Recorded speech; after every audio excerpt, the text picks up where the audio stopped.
السلام علیکم فارمرز، آج کا ہمارا ٹاپک ٹرپنوسومیاسس یا ٹرائیپینوسومیاسس سلیپنگ ڈیزیز جس کو نگانا بھی کہتے ہیں اور اردو میں اس کو سرا کی بیماری بھی کہتے ہیں۔ نئے آنے والے دوستوں سے گزارش ہے کہ ویٹنری پلانٹ کو سبسکرائب کریں اور بیل آئیکن پہ بھی کلک کریں اور آل پہ کلک کریں تاکہ آپ کو تمام نئی ویڈیوز کی اپڈیٹ بھی ملتی رہیں۔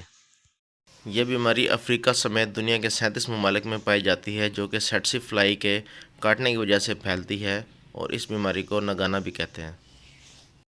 نگانا ٹرپنوسوما یا ٹرائیپینوسوما یا سرا کی بیماری پھیلانے والی یہ مکھی جس کے تھوک میں جراثیم ہوتا ہے۔ اس سلائیڈ میں دکھایا گیا ہے کہ کس طرح سے مکھی کے سلیوری گلینڈ یعنی کہ تھوک والے غدود میں یہ جراثیم پایا جاتا ہے اور کس طریقے سے یہ خون میں شامل ہوتا ہے۔ ٹرائیپینوسومیاسس کو سلیپنگ ڈیزیز بھی کہا جاتا ہے اور یہ جانوروں کو اور انسانوں کو دونوں کو ایفیکٹ کرتی ہے اور خاص طور پر افریقہ میں ہوتی ہے۔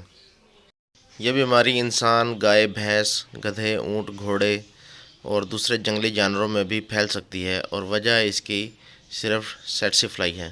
یہ بلڈ پیراسائٹس کی بیماری ہے جو جانور کے خون میں ہوتا ہے اور اس کے جو ہوسٹ جانور ہے اس کے دوسرے فلوئڈز میں بھی یہ بیماری پائی جاتی ہے۔ ایک دفعہ جراثیم خون میں داخل ہو جائے تو یہ انسان یا جانور کے تھوک اور دوسری سکریشن سے بھی دوسرے جانوروں یا انسانوں کو پھیل سکتی ہے۔ مکھی کے ایک دفعہ انسان یا مختلف جانوروں کو کاٹنے کے بعد جب یہ بیماری اس کے خون میں شامل ہوتی ہے تو اس کی علامتیں آنے میں 4 سے 28 دن لگتے ہیں۔ جانور کو علامت ظاہر ہونے کے بعد جو سب سے بڑی علامت ہے وہ نان ریجنریٹیو انیمیا ہے۔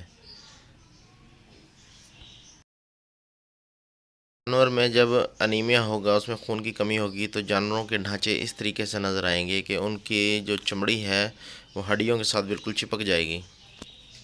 اکثر یہ بیماری اس وقت پھیلتی ہے جب سیٹسی فلائی جانور پر بیٹھ کر اور فیڈ کرنے کے لیے جب اس کو کاٹتی ہے، فیڈنگ کرنے کے لیے جب یہ بیماری پھیلتی ہے۔ کیونکہ یہ اڑتے ہوئے نہیں کاٹ سکتی، اس کو فیڈنگ کرنے کے لیے جانور پہ یا انسان پر تسلی سے بیٹھ کر فیڈنگ کرنا ہوتا ہے اور اسی دوران یہ جراثیم چھوڑتی ہے۔ نظر آنے والی بڑی علامتوں میں سے وقفے وقفے سے بخار، خون کی کمی، پانی کے آبلے بننا، آنکھوں سے پانی آنا، لمف نوڈز کا بڑھنا اور ابارشن ہیں۔ بچہ دینے کی صلاحیت میں کمی، بھوک کی کمی اور پیداواری صلاحیت بالکل کم ہو جاتی ہیں اور اس کے ایکیوٹ فارم میں جانور کی ڈیتھ بھی ہو جاتی ہے۔ مسلسل کمزوری کے باعث کرونک یعنی کہ بیماری پرانی ہونے کی صورت میں اور ہاضمہ خراب ہو جانے کی صورت میں جانور کی ڈیتھ ہو جاتی ہے۔ آنکھوں کا دھندلا پن ہو جاتا ہے، آنکھیں بار بار جھپکنا، سر کا جھٹکا دے کر ہلانا اور آنکھوں کو بار بار گھمانا اور جانور اندھا بھی ہو جاتا ہے۔ جانور اس طریقے سے آنکھیں بار بار جھپکنا شروع کر دے گا اور سر کو جھٹکا دے دے کر ہلائے گا۔ دیکھنے پر ایسے لگے گا کہ جیسے جانور کسی دماغی مرض میں مبتلا ہے۔ جانور اپنے سر پہ دباؤ دے گا اور گول گول چکر کاٹے گا اور جانور اکثر اچانک گر بھی جائے گا اور جانور کی اچانک موت بھی ہو سکتی ہے۔ بدقسمتی سے اس بیماری کی کوئی ویکسین موجود نہیں ہے، لیکن ٹرائیپینوسیڈل ڈرگز کی مدد سے ہم اس بیماری کا خاتمہ کر سکتے ہیں۔ علاج کرنے والی ادویات میں ڈائمینازین، ہومیڈیم کلورائڈ اور ہومیڈیم برومائڈ اور احتیاطی علاج کے طور پر ہومیڈیم کلورائڈ، ہومیڈیم برومائڈ اور آئزومیٹامیڈیم دستیاب ہیں۔